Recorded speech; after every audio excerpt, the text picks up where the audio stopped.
अगर आप लड़े ना तो सब कुछ तबाह बर्बाद हो जाएगा। आप ये सोचें दुनिया को सुख शांति कैसे देना है। मैं तो आज भी कहता हूँ हिंदुस्तान ऊपर वाले के बाद अगर पाकिस्तान को बचाए तो बच जाएगा, वरना किसी का बाप नहीं बचाएगा। एक तरफ से तो कहा जा रहा है कि चाइना के साथ भारत के टर्म्स ठीक हो रहे हैं, लेकिन दूसरी तरफ ये खबरें भी या ये न्यूज भी है कि सर वहां से चाइना के साथ इतना कोई खास अच्छा जो है वो मैसेज आपके लिए नहीं आ रहा है। खबर यह है ये दोस्तों कि J-35 जो स्टेल्थ फाइटर है 5th जनरेशन, वो पाकिस्तान लेगा तकरीबन 40। चाइना घेरने की कोशिश करेगा भारत को।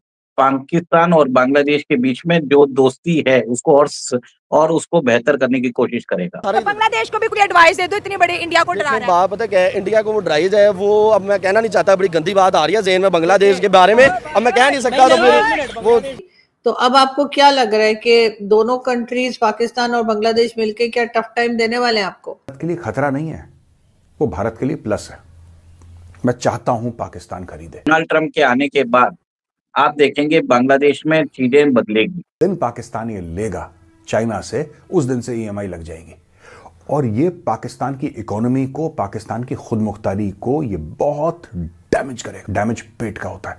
आपको क्या लगता है कि चाइना इतना अच्छा दोस्त है पाकिस्तान का कि ये अरबों डॉलर की चीज पाकिस्तान को मुफ्त में दे देगा? सबसे पहले एक बात सोचिए। ये आप अपने व्यूवर्स से कहें कि हमें बताएं।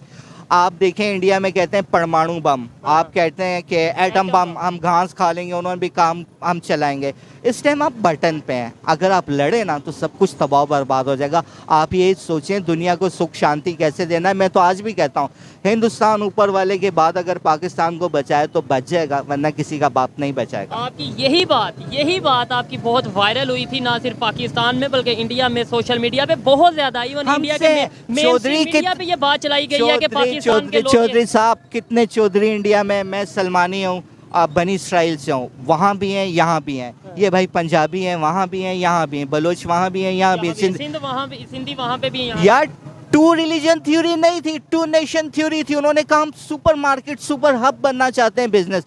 ये आप इसको टू नेशन थ्योरी को आप टू रिलीजन थ्योरी आपने बना दी। नमस्कार दोस्तों, पाकिस्तान अब पूरी तरह से चीन का गुलाम बनने वाला है। चीन बड़ी संख्या में फाइटर जेट ऑफर कर रहा है पाकिस्तान को और पाकिस्तान उसे ले रहा है। अब ये जो फाइटर जेट दिए जा रहे हैं फ्री में तो नहीं दिए जा रहे हैं, ये एक लोन की तरह से दिए जाएंगे। लेकिन हम सब जानते हैं कि पाकिस्तान कटोरा लेके पूरी दुनिया में भीख मांगता है और उन्हें भीख भी नहीं मिलती। अब ये चीन की एक रणनीति है भारत को घेरने की, जिसमें ये पाकिस्तान और बांग्लादेश दोनों को ही फाइटर जेट ऑफर कर रहे हैं और इन लोगों को लगता है कि इससे लेके भारत का कुछ बिगाड़ पाएंगे, भारत को काउंटर कर पाएंगे। ये चीन की रणनीति में एक मोहरा बन रहा है और बहुत ही जल्दी ये इस सब को घेरेंगे। हालांकि ज़्यादातर पाकिस्तानियों का मानना है कि अगर भारत पाकिस्तान को ख़त्म करने पे आ जाए तो किसी का बाप पाकिस्तान को बचा नहीं सकता। दूसरी तरफ 20 तारीख को जब डोनाल्ड ट्रंप आ जाएंगे तो उसके बाद यूनिस का क्या बनेगा, ये भी इस सारे वीडियो में हम लोग चर्चा करेंगे कि पाकिस्तानी मीडिया में सबको लेके क्या डिस्कशन हो रहा है, ये लोग क्या चर्चा कर रहे हैं। दोस्तों, पाकिस्तान बुरी तरह से कर्जे में फंसा हुआ है। इनके पास कुछ नहीं है अपनी आवाम को देने के लिए है। जो रोज़मर्रा की चीज़ें होती हैं, दवाई, शिक्षा, स्वास्थ्य जैसी सर्विसेज ये नहीं दे पाते हैं और इतनी बड़ी संख्या में ये लोग हथियार खरीद रहे हैं। आप इस सब के बारे में क्या सोचते हैं कमेंट बॉक्स में ज़रूर लिखिएगा। क्या वाकई आपको लगता है कि पाकिस्तान को ये हथियार खरीदने चाहिए या इनको अपनी आवाम की बेहतरी पे ध्यान देना चाहिए? आपके जो भी विचार हो कमेंट बॉक्स में ज़रूर लिखिएगा। और साथ ही साथ ये भी बताइएगा कि यूनिस के बारे में आप क्या सोचते हैं कि वाकई 20 तारीख को यूनिस का खेल खत्म हो जाएगा? जो भी आपके विचार हो कमेंट बॉक्स में ज़रूर लिखिएगा। वीडियो अच्छा लगे तो लाइक करें, शेयर करें, चैनल को सब्सक्राइब करना ना भूलें, बेल का आइकन प्रेस कर दें लेटेस्ट नोटिफिकेशन के लिए। आइए आगे बढ़ते हैं इस वीडियो में। खबर यह है ये दोस्तों कि J-35 जो स्टेल्थ फाइटर है 5th जनरेशन, वो पाकिस्तान लेगा तकरीबन 40, यानी कि 2 squadrons plus Pakistan 5th generation fighter jets लेने वाला है चाइना से। तो यहां पे इंडिया में इसके ऊपर काफी बहस चल रही है। मुझे ऐसा लगता है कि इनमें कोई, देखिए मैं एक बात आपको बताता हूं, हर समय एक चीज आप याद रखना, पाकिस्तान जितने मिलिट्री के हथियार बड़े बड़े खरीदेगा वो भारत के लिए खतरा नहीं है, वो भारत के लिए प्लस है। मैं चाहता हूं पाकिस्तान खरीदे, मैं चाहता हूं पाकिस्तान 100 खरीदे विगरस ड्रैगन्स, इसका नाम है J-35 विगरस ड्रैगन, चेंगडू। मैं चाहता हूं पाकिस्तान खरीदे। अब आप बोलेंगे मेजर साहब ये आपने कौन सी अजीब सी बात कर दी, हमारे दुश्मन को आधुनिक हथियार मिले और आप यहां पे सेलिब्रेट कर रहे हैं। देखिए साहब, एक बात समझिएगा, वो हथियार पाकिस्तान इस्तेमाल करे ना करे वो बात की बात है, ठीक है, वो बात की बात है। वो हो सकता है पाकिस्तान इस्तेमाल करे, हो सकता है अगले 20 साल तक इस्तेमाल ना करे। हो सकता है ना, ज्यादा चांसेस हैं वो इस्तेमाल नहीं करेगा भारत के खिलाफ। पर क्या वो कर सकता है? बिल्कुल कर सकता है। लेकिन खुशी की बात यह है कि जिस दिन पाकिस्तान ये लेगा चाइना से, उस दिन से ईएमआई लग जाएगी और ये पाकिस्तान की इकोनॉमी को, पाकिस्तान की खुद मुख्तारी को ये बहुत डैमेज करेगा, बहुत ज्यादा डैमेज। सिर्फ वो नहीं होता दोस्तों कि आपने गोली मारी, आपने बम मारा। डैमेज जेब का होता है, डैमेज पेट का होता है। आपको क्या लगता है कि चाइना इतना अच्छा दोस्त है पाकिस्तान का कि यह अरबों डॉलर की चीज पाकिस्तान को मुफ्त में दे देगा? सबसे पहले एक बात सोचिए, पाकिस्तान अगर खरीदता है, ये आ रहा है पूरा, ठीक है ना, पाकिस्तान 40 परचेज करने वाला है, Chengdu vigorous dragons, J-35 40 purchase करने वाला है, ठीक है। आपने कभी सुना इसमें कि कितने की डील है ये सिर्फ ये फिगर दे रहे हैं कि 40 खरीदने वाला है, 40 खरीदने वाला है, 40 खरीदने वाला है और सिर्फ पहला देश बन जाएगा जिसको चाइना ने ये चीज दिया। ठीक है, that's all right, that's okay, and the technology is highly suspect, by the way, it's highly suspect. China ने खुद डिप्लॉय नहीं करे, चाइना ने ज्यादातर जो 5th जनरेशन डिप्लॉय करें दैट इज J-20, जो उन्होंने भारत के खिलाफ तिब्बत में डिप्लॉय करें। हैविंग सेड दैट, आप उसको छोड़ दो, वो स्टोरी अलग है। मैं मेन मुद्दे पे आता हूं, ये डील कितने की है? कभी किसी पाकिस्तानी से पूछिए कि डील है कितने की, वो कभी आपको डायरेक्टली नहीं बताएगा क्योंकि उसको खुद नहीं पता। नहीं, हमारा दोस्त है, दोस्त कुछ नहीं होता भाई, देयर इज नथिंग कॉल्ड दोस्त। मान के चलिए ये जो पूरी डील है चाइना ने इनको चिपका दी, उदाहरण के लिए चाइना ने इनको चिपका दी भाई 20 अरब डॉलर की, 20 अरब डॉलर की चाइना ने इनको डील चिपका दी। अब पाकिस्तान के पास 20 अरब क्या, पाकिस्तान के पास 2 अरब डॉलर नहीं है देने के लिए। पाकिस्तान की गुर्दा, कलेजी, दिमाग, भेजा, ये सारा का सारा गिरवी रख लेगा, फेफड़े वेफड़े सब चाइना। एक तरफ से तो कहा जा रहा है कि चाइना के साथ भारत के टर्म्स ठीक हो रहे हैं, लेकिन दूसरी तरफ ये खबरें भी या ये न्यूज भी है कि सर वहां से चाइना के साथ इतना कोई खास अच्छा जो है वो मैसेज आपके लिए नहीं आ रहा है। ना तो वो अपने लोग कम कर रहे हैं बॉर्डर पे और ना ही कोई तैयारी कम हो रही है कि जिससे ये लगे कि उनका आपके साथ दोस्ती हो रही है, बल्कि लग यही रहा है कि अभी भी वही एक जो कह लीजिए कोल्ड वॉर चल रही थी उसी किस्म का अभी आगे हमें जो सिचुएशन है वो बढ़ती हुई दिखाई दे रही है। आप क्या कहेंगे? देखिए आरजू भी, चाइना के साथ हमारा डिस्प्यूट कभी भी कम नहीं होने वाला, भले ही बॉर्डर की टॉक कुछ भी हो जाए। जैसे आपने बोला है, जो डिप्लॉयमेंट है वो कम नहीं हुआ है, वो वहाँ पे बंकर्स बना रहे हैं, वो वहाँ पे हैंगर्स बना रहे हैं, उन्होंने अपने एयरप्लेन्स डिप्लॉय कर दिए। सेकेंड, वो आपने ये भी देखा होगा भूटान में उन्होंने 2% ऑफ द लैंड ले लिया है, वहाँ पे वो विलेजेस बसा रहे हैं, नेपाल के अंदर कर रहे हैं, ठीक है। उसके ऊपर एक न्यूज आया है कि China 1 million 10 lakh kamikaze suicide drones बना रहा है और वो पूरे बॉर्डर पे लगाने वाला है, और ये भारत के लिए सही चीज नहीं है क्योंकि ये ड्रोन्स यूज होगा भारत के वाइटल इंस्टॉलेशंस को नेस्तनाबूद। लगता है कि नहीं, क्योंकि दूसरी तरफ अगर देखा जाए तो बांग्लादेश के साथ भी एक टेंस सिचुएशन है। तो क्या दोनों बॉर्डर्स जो है वो एक तरह से भारत समझता है कि दोनों जगह पर टेंशन बना के रखे? देखिए, चाइना डायरेक्ट अटैक नहीं करेगा भारत पे, वो यूज करेगा, बांग्लादेश को यूज करेगा, वो बांग्लादेश को सारा सपोर्ट देगा।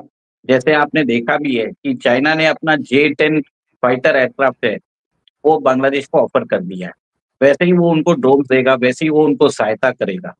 और जैसे आपने देखा भी है कि बांग्लादेश और पाकिस्तान के बीच में नजदीकियां बढ़ रही है, तो एक तरह से एक्सिस है कि चाइना घेरने की कोशिश करेगा भारत को। पाकिस्तान और बांग्लादेश के बीच में जो दोस्ती है उसको और उसको बेहतर करने की कोशिश करेगा।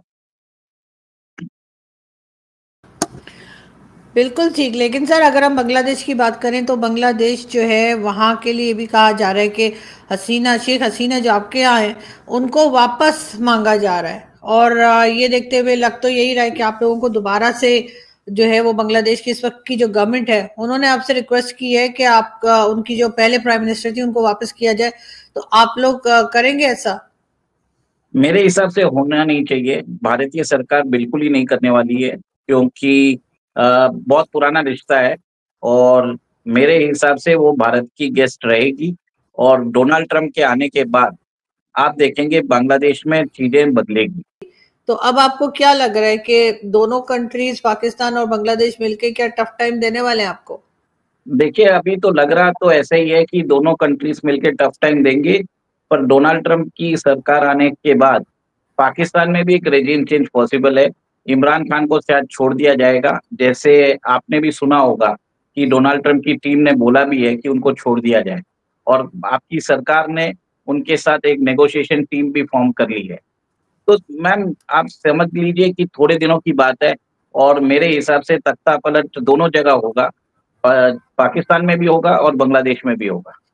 सर पाकिस्तान में तो तख्ता पलट अक्सर ही होता रहता है, हमें तो आदत है, हर 3 साल के बाद तख्ता पलट हो जाता है, कोई गवर्नमेंट भी 5 साल नहीं करती। लेकिन बांग्लादेश में थोड़ा अलग से है, इसलिए कि शेख हसीना तो काफी साल रही हैं, तकरीबन 10-11 साल, if I am not wrong, लेकिन 15 साल सर, तो इसलिए उनका इतनी जल्दी सर तख्ता पलट होता दिखाई नहीं दे रहा। मगर हर चीज सर पाकिस्तान भी और इवन भारत भी, हर चीज जो है वो डोनाल्ड ट्रंप के आने पे क्यों आप लोगों ने रखी हुई? आपको क्या लग रहा है, ऐसी कौन सी जादू की छड़ी लेकर आएंगे, ऐसा कौन सा चमत्कार दिखा देंगे डोनाल्ड ट्रंप के आते के साथ ही हर कंट्री का जो भी इशू है वो सॉल्व हो जाएगा?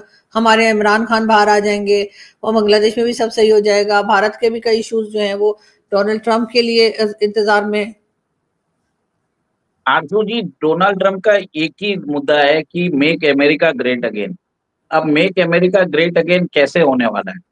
ये होगा लोगों की, जो हमारी हालत बदतर करके अमेरिका ग्रेट हो सकता है। डोनाल्ड ट्रंप के आने से कोई भी चीज सुधरेगी नहीं, बल्कि बिगड़ेगी विश्व में। वो भारत में भी बिगड़ेगी, वो पाकिस्तान में भी बिगड़ेगी, वो बांग्लादेश में भी बिगड़ेगी। कितनी बिगड़ती है वो देखना है, बस इतना ही बोलूंगा। मगर सर आप जी जी, क्योंकि ट्रंप साहब तो बोल ही चुके हैं कि हम आपके ऊपर टैरिफ लगाएंगे, आपके ऊपर 10% लगाएंगे, चाइना के ऊपर 60% लगाएंगे। कितना लगाएंगे उनकी टीम को मालूम है।